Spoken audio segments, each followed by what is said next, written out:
you've moved, you little monkey punky chunky. I can't. You gotta give Mommy some space. Oh, well, Okay, you just put ready? his head up. Welcome back to Women's Secrets. 2 sisters, 2 dogs 2 countries. coming together to bring you the truths about stuff that's going on in life that other people don't want to talk about. That's right, Poncho, isn't it? Just chiming in. Okay, so this is part 2 of the second Teenage Dramas podcast. Thank you. Bless you.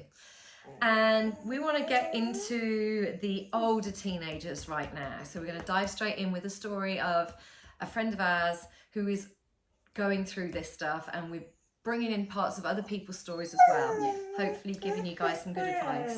Poncho, calm And this down. takes us up a notch, really. This takes us to the point where, you know, there's drinking, there's perhaps smoking drugs, there's making some really bad choices. And what do you do as parents when you feel like you're losing control? And that especially if young your children adult, have been on the right path all that way. So, for example, do you think that's to do with who they're hanging out with? Yeah, Okay. I do. Yeah, for sure.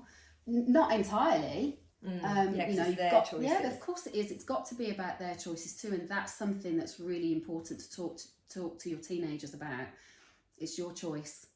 You have to take control of you. Don't be influenced by other people because they're all doing it. Make better choices. Yeah, that's huge. And I always say, we're not sheeple. Yeah. People, sheep, do not follow. And, you know, at some points that I've been disappointed by my child and said, what happened? You followed the crowd, and you've got to learn not to do that. I know it feels cool because everybody else is doing it. You've really got to, and it's hard when they're younger. So yeah, let's stick to the older teenager story. Yeah. So look, what do? Things are going from bad to worse, you know. Yeah. It starts off with lower level stuff, not coming home when you need to. Yeah. You know, hanging out later, switching your location services off, all of that stuff. And then we're getting into the realms of, you know, that they're smoking, you know that they're potentially taking drugs.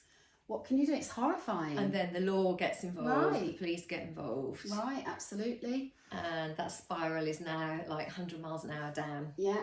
And you're in a dark place as parents because you really feel like you have lost control. And it is, in my opinion, still mutual respect. Yeah. Constantly reminding them of the boundaries that you want within your home and what you want for your child. Letting them speak to you. Sometimes they won't. Okay. So who can they speak to? Is there an adult that they would, or a family member or an older teenager that they might want to talk to and listen to? Because often they don't listen to parents. Yes. And that's a great one. And we can bring in the fact that next week we're going to have a very special guest, hopefully, if he is available, because he's quite an international skate star. And he's also my friend's son and a local star here in the southwest of France, in Cabreton and Seignos-Nosgorod. And he's like a big brother figure because he's a skate champion and a skate teacher. So having somebody outside the family, I think, is very, very useful. And also for parents, I reached out to get support from outside the family when I felt like I needed extra help.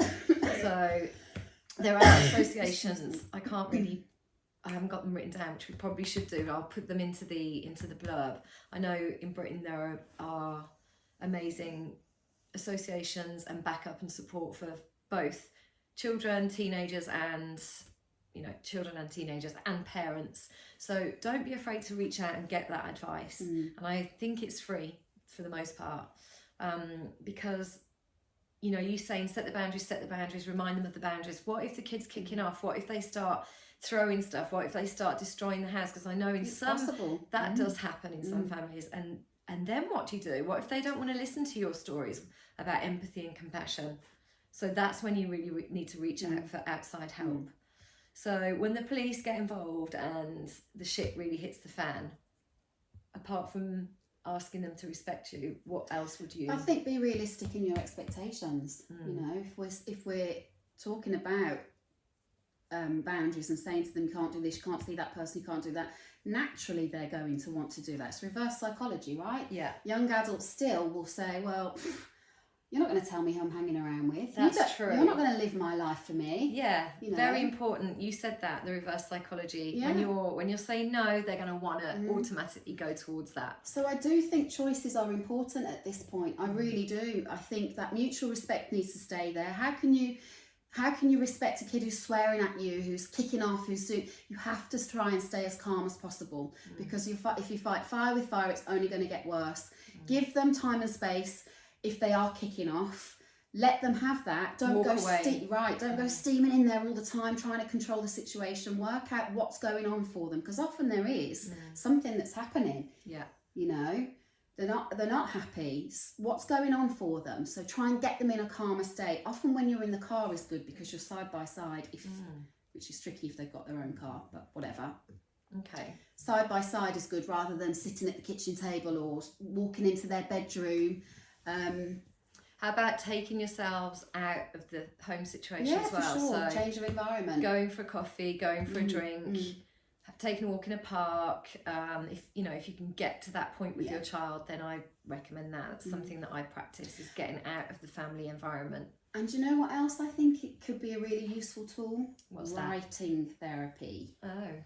Get them to, if they can't speak to you, get them to write it down. Even if you say, look, write down what's going on for you, what's happening for you.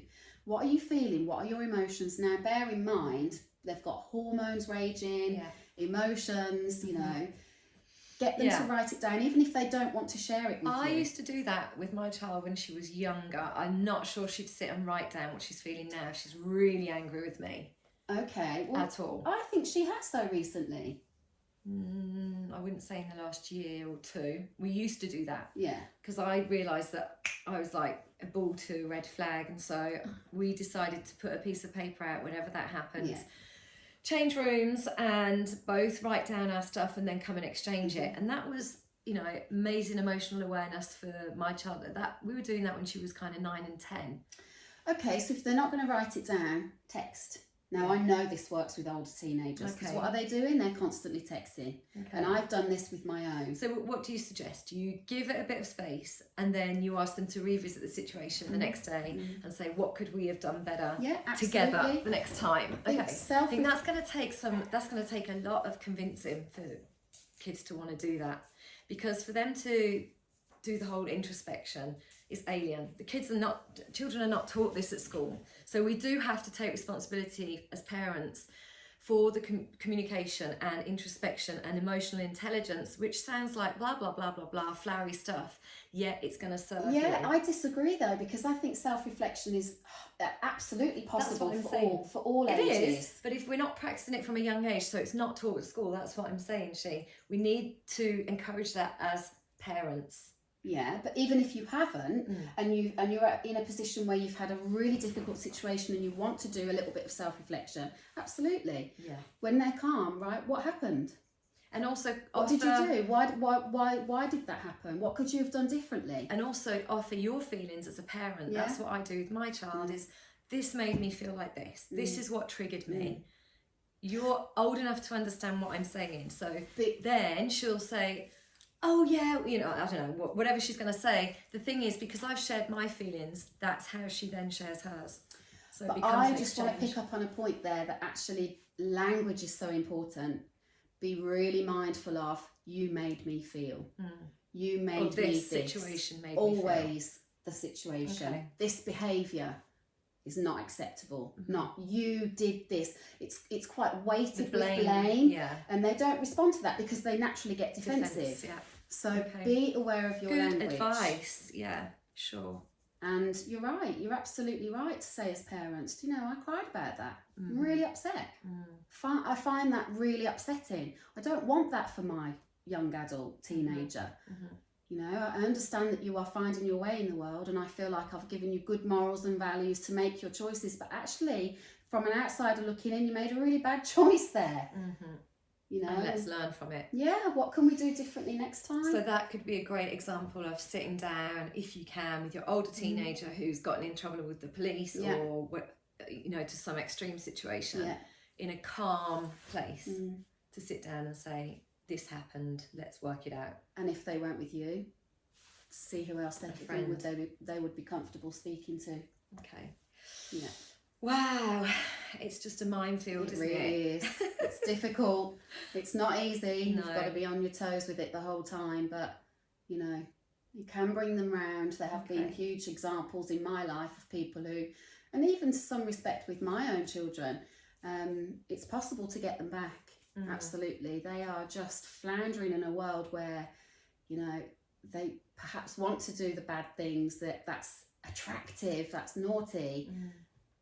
You know, good morals and values, you can bring them back. I agree. Okay, let's wrap this up. So thanks again for being here. I don't think we've been too long this time. Let's see. Yeah, we're on 14 minutes, I think. So please tune in to the next episode. Again, spread the word and keep the comments coming in. If there's something you want us to particularly look at, we're happy to do that. Yeah. Send us any questions and we'll have a look at them. Yeah. Okay, well, have a great day. And thank you for being here. Bye. Poncho, did you say bye?